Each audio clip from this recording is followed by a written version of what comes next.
നമസ്കാരം.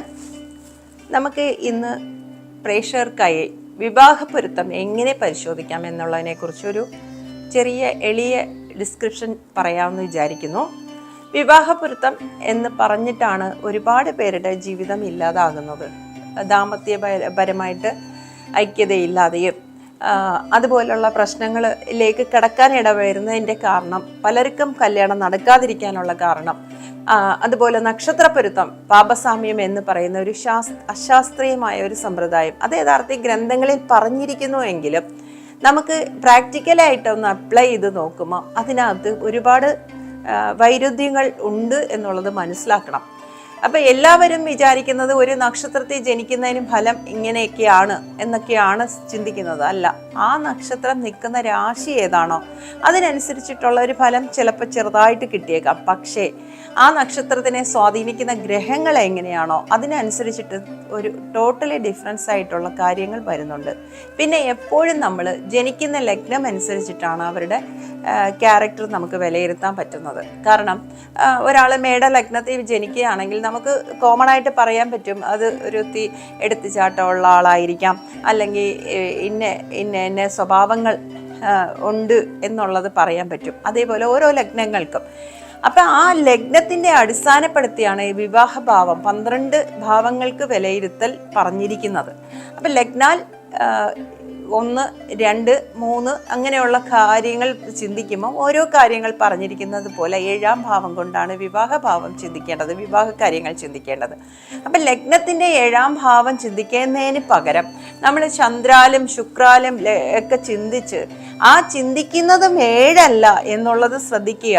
ലഗ്നം തൊട്ട് 12 ഭാവങ്ങൾ വരെയുള്ള 12 പ്ലേസിൽ 6 പ്ലേസിന് മാർക്കിടുകയാണ്. ലഗ്നം 2, 4, 7, 8, 12 എന്ന് പറയുന്ന 6 രാശികളിലേക്കുള്ള ഗ്രഹങ്ങളുടെ പാപനാണെങ്കിൽ പാപൻ അവർക്കുള്ള മാർക്കൊക്കെ ഇട്ട്, അതും ലഗ്നം കൊണ്ട് തീരുന്നില്ല, പിന്നെ ചന്ദ്രനെ കൊണ്ടും ശുക്രനെ കൊണ്ടും. ഇതിൻ്റെ പ്രാക്ടിക്കൽ സെൻസ് നിങ്ങൾ തന്നെ ഒന്ന് വിലയിരുത്തണം. കാരണം ഇത് പ്രാക്ടിക്കൽ അല്ല. യഥാർത്ഥത്തിൽ പറഞ്ഞാൽ അങ്ങനെയൊക്കെ വിലയിരുത്തി ഒരു മാർക്കിലേക്ക് എത്തുകയാണ്, എവിടെയോ ഒരു സംഖ്യയിലേക്ക് എത്തുന്നു. ആ സംഖ്യയെക്കാട്ടിലും കൂടിയ സംഖ്യയിൽ ജനിക്കുന്ന ഒരു പുരുഷനാണ് ഒരു സ്ത്രീക്ക് ചേരുന്നതെന്ന് പറയുന്നതിൻ്റെ ലോജിക്ക് തെറ്റാണ്. നമുക്ക് എപ്പോഴും വേണ്ടുന്നത് വിവാഹപ്പൊരുത്തത്തിന് പ്രധാനമായിട്ട് പരിശോധിക്കേണ്ടത് ആദ്യമേ എടുക്കുക അവരുടെ ലഗ്നങ്ങൾ രണ്ടും എന്താണെന്ന് നോക്കുക. സ്ത്രീ രാശി ലഗ്നം 1 ഓജരാശിയാണെങ്കിൽ, അതായത് പുരുഷരാശി ലഗ്നമാണെങ്കിൽ അത് പ്രത്യേകിച്ച് മേടം, ചിങ്ങം, കുംഭം, ധനു ഇങ്ങനെയൊക്കെയുള്ള ലഗ്നമാണെങ്കിൽ ഈ ലഗ്നത്തിന് കുറച്ച് ഫ്ലെക്സിബിലിറ്റി കുറവായിരിക്കും സ്ത്രീകൾക്ക്.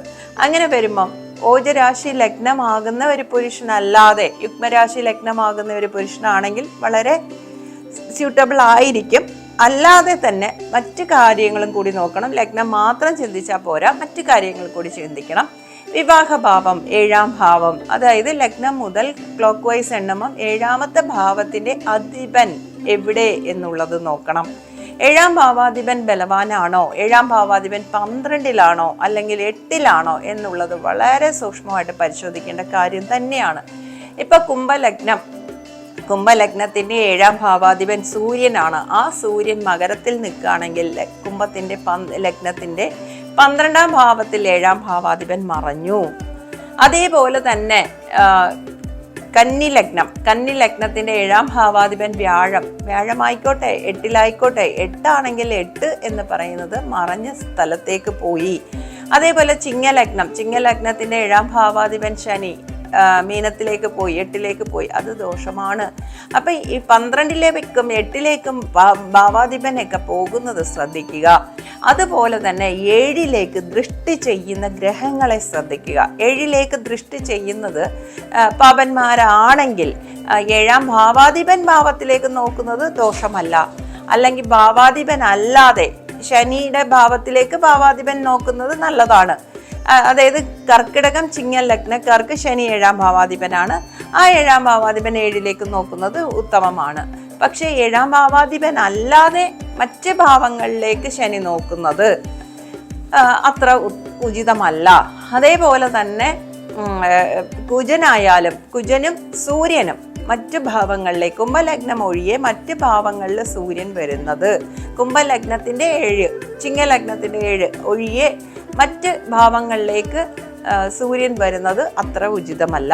അങ്ങനെ ഭാവം ശ്രദ്ധിക്കുക. വിവാഹ ഭാവത്തിലേക്ക്, 7ാം ഭാവമാണ് വിവാഹ ഭാവം, അവിടേക്ക് നോക്കുന്ന ഗ്രഹങ്ങളെ നോക്കുക. അതേപോലെ സ്ത്രീ ജാതകത്തിൽ ഒരു പാപൻ 8ൽ നിന്നാൽ അതിന് പകരമായിട്ട് ഒരു 7ൽ പുരുഷനെ ചേർക്കുന്ന സമ്പ്രദായം നിർത്തലാക്കുക. തെറ്റാണ്, ശാസ്ത്രീയമല്ല. അതേപോലെ തന്നെ പിന്നെ സ്ത്രീ ജാതകത്തിൽ 8ലൊരു പാപൻ നിന്നാൽ 2ലൊരു ശുഭൻ നിന്നാൽ അത് ഏറ്റവും ഉത്തമമാണ്. ഭർത്താവിനെക്കാട്ടിലും സുമംഗലിയായിട്ട് സ്ത്രീ മരിക്കും എന്ന് പറഞ്ഞിരിക്കുന്ന കാര്യവും ശ്രദ്ധിക്കണം. അതും ശ്രദ്ധിക്കുന്നില്ല ആരും.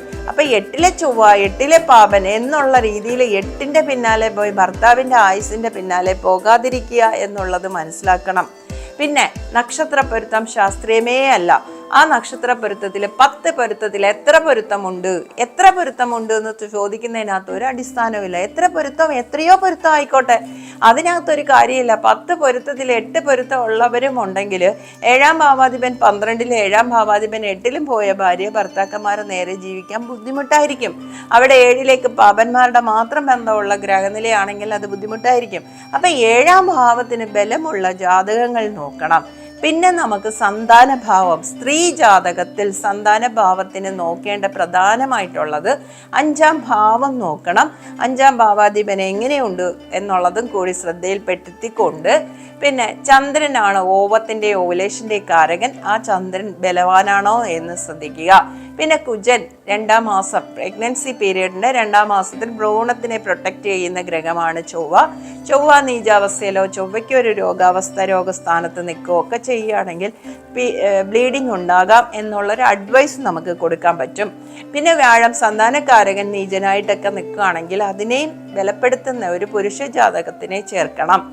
അപ്പം പുരുഷന്റെ ജാതകത്തിൽ ശുക്രനാണ് ബലവാനായിരിക്കേണ്ടത്. ശുക്രനും 7ന്റെ കാരകനാണ്. ശുക്രൻ ബലവാനാണെങ്കിൽ ആ ശുക്രന് ശനിയുടെ ബന്ധം ഒന്നും വരാതിരിക്കണം. ചന്ദ്രനും ഇതേപോലെ ശനിയുടെ ബന്ധം വന്നാൽ സ്ത്രീ ജാതകത്തിലും ഓവുലേഷൻ പ്രോബ്ലം ഉണ്ട്, അല്ലെങ്കിൽ PCOD ഉണ്ട്, സിസ്റ്റ് ഓവറിക്ക് എന്തെങ്കിലും കംപ്ലൈന്റ് ഉണ്ട് എന്നൊക്കെ നമുക്ക് പറയാൻ പറ്റും. അതേപോലെ ശുക്രന് ബലമില്ലെങ്കിലും മോട്ടിലിറ്റി കുറവാണ്, അല്ലെങ്കിൽ ഡെഡ് 7 ആണ് എന്നൊക്കെ പറയാൻ പറ്റും.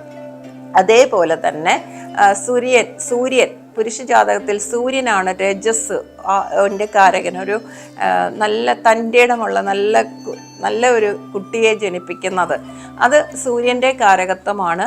അതേപോലെ തന്നെ വ്യാഴം സന്താനകാരകൻ. ഇതാണ് നമുക്ക് നോക്കേണ്ടത്. അത് കഴിഞ്ഞിട്ട് പിന്നെ മ്യൂച്വൽ ആയിട്ടുള്ള അട്രാക്ഷൻ ഇവർ തമ്മിൽ അത് എങ്ങനെയാണെന്ന് വെച്ചാൽ രണരണി ഭാവ പൊരുത്തം എന്ന് പറയും. അത് രണരണി ഭാവ ഘടന പൊരുത്തം. അതായത് അതിന് കുറച്ച് കണ്ടീഷൻസ് ഉണ്ട്. അത് പ്രധാനമായിട്ട് ഉള്ള കണ്ടീഷൻസ്, ലഗ്നം കൊണ്ട് ഉള്ള കണ്ടീഷൻസ് ഫേവറബിൾ ആയിട്ട് വന്നാൽ, ലഗ്നമോ ലഗ്നാധിപനോ നിൽക്കുന്ന രാശിയിൽ പാർട്ട്ണറുടെ ലഗ്നമോ ലഗ്നാധിപനോ വരുന്നത്, അല്ലെങ്കിൽ ലഗ്നാധിപന്റെ ഉച്ചരാശിയിൽ പാർട്ട്ണറുടെ ലഗ്നമോ ലഗ്നാധിപനോ വരുന്നത്, പിന്നെ ശുക്രൻ നിൽക്കുന്ന രാശിയിൽ ശുക്രൻ വരുന്നത്, ശുക്രൻ നിൽക്കുന്ന രാശിയിൽ ലഗ്നമോ ലഗ്നാധിപനോ ഒക്കെ വരുന്നത് മ്യൂച്വൽ അട്രാക്ഷൻ കൊടുക്കുന്ന ഗ്രഹനില ഉണ്ടാക്കുന്നു എന്നുള്ളതാണ്. അതാണ് നമുക്ക് ജാതക പൊരുത്തത്തിനകത്ത് വിവാഹ പൊരുത്തത്തിന് ഏറ്റവും പ്രധാനമായിട്ട് വേണ്ടത്. വിവാഹ പൊരുത്തം നമ്മൾ ചിന്തിക്കുമ്പോൾ ആദ്യമേ ഇന്ന നക്ഷത്രമാണ് എന്ന് പറയുന്ന ആ സമ്പ്രദായം മാറ്റുക. എൻ്റെ മകൾ ഇന്ന ലഗ്നമാണെന്ന് പറയാൻ പഠിക്കുക. എൻ്റെ മകളുടെ ലഗ്നം ഇതാണ്, എൻ്റെ മകൻ്റെ ലഗ്നം ഇതാണ് എന്ന് പറയാൻ പഠിക്കുക. ലഗ്നം ഏതാണോ ആ ലഗ്നത്തിൻ്റെ 7ാം ഭാവത്തിലേക്ക് വരിക. പണ്ടൊരു കാലഘട്ടത്തിലാണ് നമ്മൾ നക്ഷത്രത്തിൻ്റെ കൂടെ ജീവിച്ചിരുന്നത്. ഇപ്പം നമുക്ക് കാലഘട്ടമൊക്കെ അറിയാം, സമയം അറിയാം. കാലത്തെ അശ്വതി തുടങ്ങിയാൽ അടുത്ത ദിവസം രാവിലെ വരെ അശ്വതി ഉണ്ടായിരിക്കാം. ആ അശ്വതി 24 മണിക്കൂർ ഉള്ളതിനകത്ത് 12 ലഗ്നങ്ങൾ ഉണ്ടാകുന്നു എന്നുള്ളത് മനസ്സിലാക്കുക. അപ്പം ഈ 12 ലഗ്നങ്ങളിൽ ഏതെങ്കിലും ഒരു ലഗ്നത്തിൽ ജനിക്കുന്നതിനനുസരിച്ചിട്ടാണ് ഫലം അനുഭവത്തിൽ വരുന്നത്. അത് ഏത് രാശിയാണോ, അതുപോലെ ഏത് ഗ്രഹങ്ങളുടെ സ്വാധീനമാണോ അതിനനുസരിച്ചിട്ടാണ് വരുന്നത്. അതുകൊണ്ട് പ്രേക്ഷകർക്ക് എനിക്ക് പറയാനുള്ളൊരു അഡ്വൈസ്, അതായത് മാതാപിതാക്കൾക്ക് എനിക്ക് പറയാനുള്ള അഡ്വൈസ്, നക്ഷത്രം ഇന്നതാണ്, നക്ഷത്രത്തിന് ചേരുന്ന നക്ഷത്രം ഏത് എന്ന അന്വേഷണത്തിലേക്ക് മുന്നോട്ട് പോകാതിരിക്കുക. നക്ഷത്രത്തിൻ്റെ അടിസ്ഥാനപ്പെടുത്തി പൊരുത്തം നോക്കുന്നത് നിർത്തലാക്കുക. പാപസാമ്യത്തിൻ്റെ അടിസ്ഥാനം ഭാവമൂല്യത്തിൻ്റെ വാല്യൂ ഇട്ട് പൊരുത്തം നോക്കുന്നത് ശാസ്ത്രീയമല്ല, തീർത്തും തെറ്റാണ്. അത് അവോയ്ഡ് ചെയ്യുക.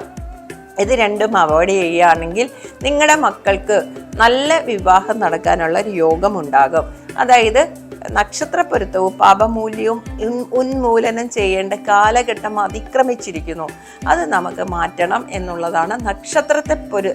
വിവാഹ പൊരുത്തത്തിൽ എന്താണ് ശ്രദ്ധിക്കേണ്ടത് എന്നുള്ളതിനെ കുറിച്ചുള്ള ഒരു ചെറിയ വീഡിയോ ഞാൻ ഇന്നിവിടെ അവതരിപ്പിച്ചത്.